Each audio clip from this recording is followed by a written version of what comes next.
Gi-turnover sa mga barangay opisyal sa Barangay Poblasyon, Talisay City ang duha ka mga dili lisensyadong armas ug mga paltik nga armas ngadto sa Talisay City Police. Subay kini sa kapulisan batok sa loose firearms. Gi-turnover ang usa ka loose firearm ug revolver.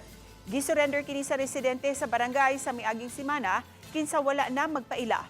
Tungod kay wala magpaila, wala mahatag ang gisaad nga 25 ka kilong bugas nga bugti sa pag-surrender sa loose firearm.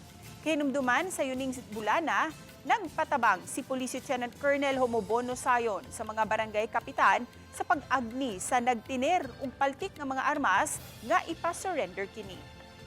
Mula nagpaila kay nagpa-anonymous yung gayo ang kuan murag something gi-deposit lang gid sa barangay. And we are very thankful sa kuan cooperation especially sa Barangay Poblasyon, sa mga tanod ug katong sa mga lupon nga membro nga mo nangusog nga mahimo to nga kuan pag-turnover.